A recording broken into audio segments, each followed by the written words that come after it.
আজকে রবিবার আর তার মধ্যে এখন বর্ষাকাল চলছে, তো মাছ বাজারে প্রচুর সুন্দর সুন্দর মাছ আসছে। এই সব মাছের মধ্যে একটা আমার প্রিয় মাছ হচ্ছে ট্যাংরা মাছ, আর আজকে হবে ট্যাংরা মাছের ঝাল। ভাবি সকাল সকাল একদম টাটকা কাতলা মাছ নিয়ে এসছে। কাতলা মাছ রয়েছে এখানে 1200 গ্রাম মতন, এখানে রয়েছে চিংড়ি মাছ আর ট্যাংরা মাছ দুটোই হাফ কেজি করে রয়েছে। তো আজকে হবে এই টাটকা ডিমওয়ালা ট্যাংরা মাছের ঝাল।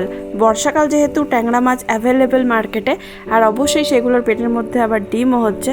চলুন তাহলে আজকের রান্নাটা শুরু করা যাক উইদাউট এনি ফার্দার ডিলে। তো প্রথমেই আমরা এখানে 4টে মতন ট্যাংরা মাছ নিয়ে নিচ্ছি, আর এখানে রয়েছে 10 টাকার মতন ধনে পাতা। দেখুন ধনে পাতাগুলো কত সুন্দর আর সতেজ, আমি দেখে একদম জলের মধ্যে ডুবিয়ে রেখেছি যাতে কিছুদিন ফ্রেশ থাকে। আর এমনিতেও ট্যাংরা মাছের ঝালে তো ধনে পাতা লাগবেই।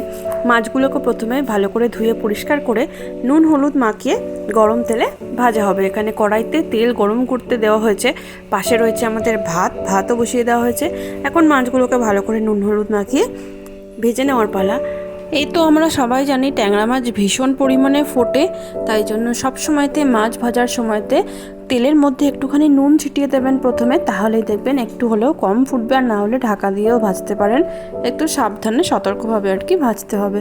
তো মাছগুলো ভাজা হয়ে গেছে এক পিঠ, আর এক পিঠ উল্টে দেওয়া হয়েছে। আর এই দেখুন আমাদের মাছ ভাজা পুরোপুরি কমপ্লিট। আমরা একটু কড়কড়ে করে খেতে ভালোবাসি, আপনারা চাইলে একটু হালকাও ভাজতে পারেন। এবার মাছ ভেজে মাছ তুলে রেখে ওই তেলটাতেই দিয়ে দেওয়া হচ্ছে পেঁয়াজ বাটা, সামান্য পরিমাণে লবণ, আন্দাজ মতন আদা বাটা, আর 1 চামচ পরিমাণে রসুন বাটা। প্রত্যেকটা বাটায় কিন্তু 1 চামচ পরিমাণে দেওয়া হয়েছে। আর পেঁয়াজটা হচ্ছে একটা মিডিয়াম সাইজের গোটা পেঁয়াজ দেওয়া হয়েছে। এবার ভালো করে কষিয়ে নেওয়ার পালা।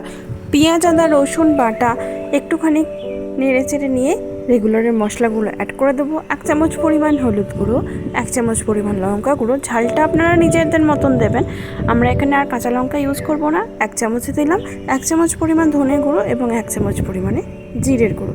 এবার ভালো করে মশলাগুলোর সাথে আদা রসুন পেঁয়াজটাকে কষিয়ে নেওয়ার পালা। আজকে আমরা টমেটোর পরিবর্তে ব্যবহার করব এখানে টমেটো সস। আপনারা চাইলে টমেটোও দিতে পারেন, সেক্ষেত্রে একটা গোটা টমেটো দেবেন, আর না হলে এখানে 2 চামচ পরিমাণ টমেটো সস ব্যবহার করা হয়েছে।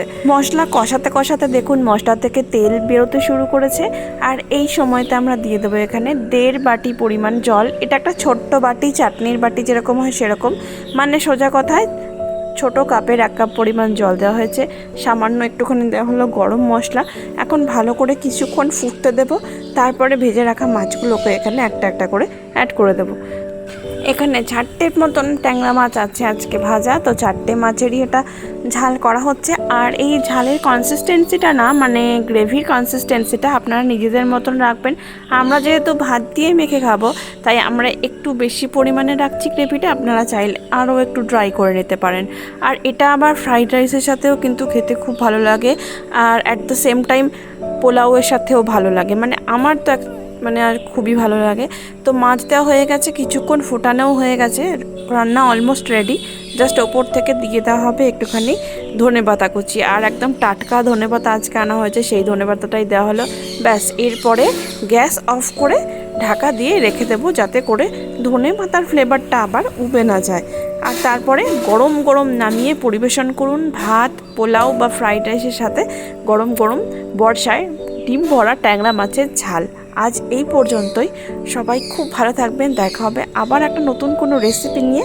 আর এই ভিডিওটা যদি ভালো লেগে থাকে তাহলে please do like comment share and do subscribe.